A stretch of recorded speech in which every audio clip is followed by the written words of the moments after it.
Hello, नमस्कार, आदाब, सत श्री अकाल दोस्तों। मैं हूं स्नेहा और आप देख रहे हैं सेक्स एक सुखी जीवन का मंत्र। इस खास शो में आप सभी का स्वागत है। दोस्तों, जब भी हमें कोई मेडिकल इमरजेंसी आती है या फिर स्वास्थ्य से जुड़ी कोई परेशानी हमें सताती है तो हम क्या करते हैं? सबसे पहले हम सारी चीज़ें ये जाकर हमारे दोस्तों को बताते हैं, परिवारजनों के साथ शेयर करते हैं।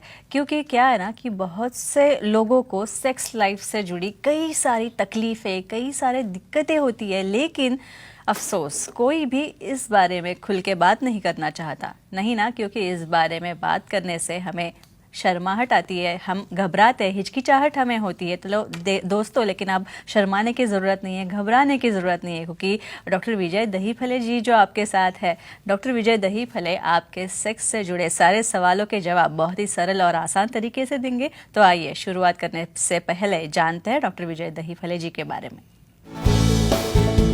डॉक्टर विजय दहीफले एक जाने माने सेक्सोलॉजिस्ट, यूरोलॉजिस्ट और एंड्रोलॉजिस्ट है। डॉक्टर विजय दहीफले जी के क्लिनिक संभाजी नगर, हैदराबाद, दिल्ली में द्वारका, पुणे तथा नवी मुंबई में नेरुल, खारघर मेडिकोर हॉस्पिटल, थाने, दादर, अंधेरी, कल्याण, नासिक, नागपुर, अहमदाबाद और दुबई में भी है। डॉक्टर दहीफले जी का भारत तथा अन्य देशों में कॉन्फ्रेंसेस और सेमिनार्स के लिए हमेशा आना जाना रहता है, जिनके माध्यम से डॉक्टर विजय दहीफले सेक्स संबंधी सभी समस्याओं पर सलाह एवं मार्गदर्शन करते हैं। तो हमारे साथ मौजूद है इस शो के खास मेहमान, सेक्सोलॉजिस्ट, यूरोलॉजिस्ट, एंड्रोलॉजिस्ट डॉक्टर विजय दहीफले, जो आपकी सारी सेक्स संबंधी समस्याओं का निराकरण करेंगे, समाधान करेंगे। तो आइए उनका स्वागत करते हैं। डॉक्टर साहब, हमारे स्टूडियो में आपका स्वागत। नमस्ते। ब्रेस्ट में एरियोला ये भाग जो होता है वो होता क्या है? डॉक्टर साहब, ये क्या होता है एरियोला? डेफिनेटली स्नेहा जी, काफी मेल के ऊपर अपनी जो भगिनी है, फीमेल दर्शक है, उन्हें ये समस्या पूछनी थी, इसलिए हमने टॉपिक लिया है ब्रेस्ट एरियोला होता क्या है। यहाँ पे सबसे एक इम्पॉर्टेंट बात आपको कहना चाहता हूँ, सेक्सुअल के कौन से अदर ऑर्गन्स यानी प्राइमरी ऑर्गन्स है और सेकेंडरी ऑर्गन्स है। तो सेकेंडरी ऑर्गन्स में ये एरियोला और ब्रेस्ट आता है। और स्पेशली एरियोला कहाँ रहता है? ब्रेस्ट के जो अग्रभाग रहता है, वहाँ पे जो निप्पल है, तो उसके बाजू में जो डिस्क रहती है थोड़ी डार्क कलर की, उसे एरियोला कहते हैं। ये एरियोला क्यों बनाया होगा, ये एरियोला की क्या विशेषता है, और सेकेंडरी सेक्सुअल कैरेक्टर या फोरप्ले में कैसे उसका फायदा होता है, जानेंगे। और जी डॉक्टर साहब, और एक बात यह है एरियोला के बारे में कि नॉर्मल क्या है वो समझना ज़रूरी है। तो ब्रेस्ट एरियोला का नॉर्मल रंग क्या होता है, कलर्स क्या होते हैं उसके? जी, यहाँ पे फ्रेंड्स आपको साइंटिफिकली ये चीज़ मालूम होना क्यों ज़रूरी है। जैसे भी अपने बॉडी का कलर रहता है, समझो फेयर कलर है, डार्क कलर है, या और कौन सा भी कलर है, उसमें होता क्या है? रेड कलर, थोड़ा सा पिंकिश कलर रहता है, बहुत बार ब्राउन कलर होता है, और बहुत बार थोड़ा सा चॉकलेट या डार्क ब्राउन कलर रहता है। और एक कलर फिक्स नहीं रहता है, चेंज होते रहता है।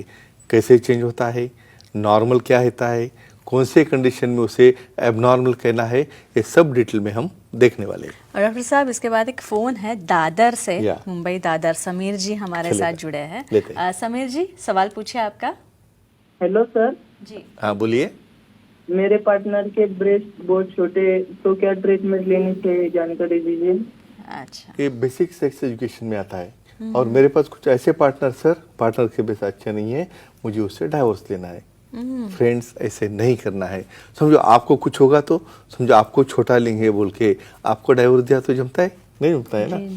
ये देखो, आपकी बॉडी डेवलपमेंट, आपका जेनेटिक्स, आपके मॉम डैड या आपकी जो जेनेटिक हिस्ट्री है, उसके हिसाब से आपका बॉडी पोस्चर बनता है, स्ट्रक्चर बनता है। मेंसेस के पीरियड में ब्रेस्ट एनलार्ज होना नॉर्मल है, बाद में प्रेगनेंसी में एनलार्ज होना नॉर्मल है।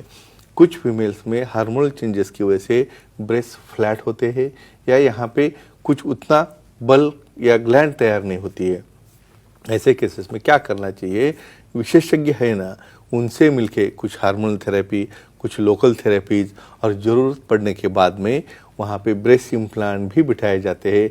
तो डेफिनेटली इन्हें चिंता करने की ज़रूरत नहीं है। ज़रूरत पड़े तो ब्रेस्ट इम्प्लांट करके इसे हम नॉर्मल जो शेप है, जो साइज़ है, जो वॉल्यूम है, वो इन्हें दे सकते हैं। जी, अभी आपने साइज का जिक्र किया सर, तो ब्रेस्ट एरियोला का नॉर्मल साइज क्या होता है? Very nice question. नॉर्मली क्यों पता होना चाहिए? देखो, 2.5 इंचेस से लेके 3 इंचेस तक, यानी पूरी ब्रेड हम करते हैं उसका डायमीटर, और उसको डिवाइड करेंगे।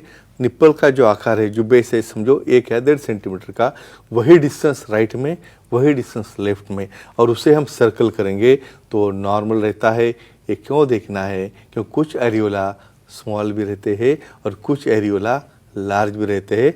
उसे क्या करना है देखेंगे। और डॉक्टर साहब, अभी आपने शायद 1-2 क्वेश्चन पहले जो आपने जवाब दिया उसमें आपने कहा था कि ब्रेस्ट एरियोला का जो साइज और कलर है ये बदल सकता है, वेरी हो सकता है। तो ये कब बदलता है? कुछ रीजन होते हैं इसके पीछे? डेफिनेटली जी। मेलानिन नाम का पिगमेंट अपने बॉडी में बदलते रहता है। देखो, जब मेंसेस आता है फीमेल्स में, उस वक्त बहुत बार अंडर आई के नीचे ब्लैकनिंग होना है, वहाँ पे नेक के ऊपर वहाँ पे पिगमेंटेशन होना है। उसी तरह से एरियोला जो है हाइपर पिगमेंटेड हो जाते हैं। बहुत बार ब्लड फ्लो जब बढ़ता है फोरप्ले में, उस वक्त उसका कलर पिंक कलर में बदल जाता है, और जब प्रेगनेंसी हो जाती है उसमें हाइपर पिगमेंटेशन यानी ब्राउन से ब्लैकिश ब्राउन में कन्वर्ट होते हैं। लेकिन फ्रेंड्स, ये चेंजेस टेम्पररी रहते हैं। धीरे धीरे जैसे इन्वोल्यूशन ऑफ यूट्रस होता है, वो नॉर्मल साइज में भी होता है और कलर में भी नॉर्मल होता है। और ऐसा न हो तो आगे क्या करना है देखेंगे। और डॉक्टर साहब, इसके बाद दीपाली जी हैं सांगली से, उनका कॉल लेते हैं। दीपाली जी, सवाल पूछिए आपका। सर, स्त्रियों में एरियोला के बाजू में ज्यादा हेयर्स हो तो उसे क्या ट्रीटमेंट होती है, इसकी जानकारी दीजिए। अच्छा, यही डिस्कशन बेसिक्स का हम आगे बढ़ाएंगे। क्यों? कुछ लोगों को नॉर्मल क्या है और एबनॉर्मल क्या है पता ही नहीं चलता। बहुत बार तो ऐसा होता है, ये एरियोला के पीछे उसकी हेल्थ अच्छे रखने के लिए उसे लुब्रिकेशन लगता है, सिक्रीशंस लगते हैं। तो नेचर ने क्या बनाया है, मोंटोगोमेरी ग्लैंड्स रहते हैं। वो ग्लैंड्स बहुत माइन्यूट फॉर्म में सिक्रीशन करके वो एरियोला को वेट रखते, नहीं तो वहाँ पे क्रैक हो जाएगा। और दूसरी बात, नेचर से जब बच्चा वहाँ पे सक करता है उस वक्त बहुत बार टिथ से वहाँ पे स्क्रैचिंग होने के चांसेस रहते हैं। तो ये लुब्रिकेशन उसे हेल्प करते रहता है। लेकिन कुछ केसेस में यही ग्लैंड के बाजू में हेयर फॉलिकल्स आते हैं, उसकी ग्रो होती है, तो बच्चे को स्तनपान देते वक्त उसे डिस्टर्ब कर सकता है, या इवन मेल्स में उसे फोरप्ले में भी वो प्रॉब्लम दे सकता है। तो जो कॉस्मेटिक लेज़र रहते हैं, इपाइलेशंस है, और ये लेज़र से ग्रोथ हम कर सकते हैं कम। इसलिए कोई भी चिंता करने की जरूरत नहीं, विशेषज्ञ से मिले, सेक्सोलॉजी एंड्रोलॉजी से मिलिए, और इसे हम लेज़र थेरेपी से कंट्रोल में ला सकते हैं। डॉक्टर साहब, और एक चीज़ यह है कि अगर कोई समाधानी नहीं है अपने ब्रेस्ट और ये एरियोला के कलर से, तो क्या हम ये चेंज कर सकते हैं? उसका कलर बदल सकते हैं? उसकी भी कॉस्मेटिक सर्जरी है। और कैसे मैं बोलता हूँ आपको, ये देखो, पिगमेंटेशन रहना सही जगह पे इम्पॉर्टेंट है। तो यहाँ पे क्या हो रहा है, किसी के एरियोला इतने ब्लैक दिखते हैं, तो बहुत बार इवन ये कारण की वजह से जब प्ले में एक्ट में जाते हैं, उनके अपर पार्ट्स की जो क्लोथ है वो रिमूव करते नहीं पे, मेरे पार्टनर को कैसे लगेगा, पसंद आएगा नहीं आएगा। तो क्या करना है इसके लिए, डीप पिगमेंटिंग एजेंट्स, मेलानिन पिगमेंट कम करने वाले कुछ क्रीम्स है जो उसे फेयर या पिंक बनाते हैं या ब्राउन बनाते हैं, या कुछ IPL इंटेंस पल्स लाइट्स है जिसकी वजह से हम लेज़र करके उसका पिगमेंटेशन कम कर सकते हैं। लेकिन दोनों पार्टनर की सम्मति और किसको क्या चाहिए ये डिसाइड करने के बाद ही हम डिसाइड करते हैं। और कोई ट्रीटमेंट है इनका ब्रेस्ट एरियोला का साइज कम करने के लिए, यानी सर्कमफरेंस? जी जी। अभी बहुत बार प्रेगनेंसी हो गई, डिलीवरी हो गई, तो यही एरियोला 2-2.5 इंच की बजाय 5 इंच तक बड़ा हो जाता है और अपीयरेंस उसका अच्छा नहीं लगता है पार्टनर को।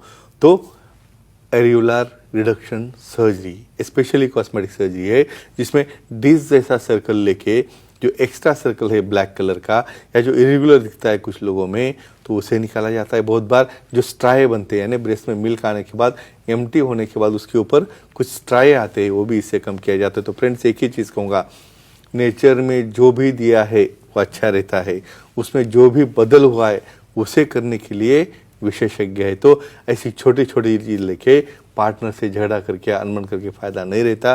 तो अपना खुद का लाइफ जीने के लिए जब भी डाउट आ जाए, दोनों पार्टनर ने विशेषज्ञ से मिलना है और अपना सेक्सुअल लाइफ हेल्दी रखना है।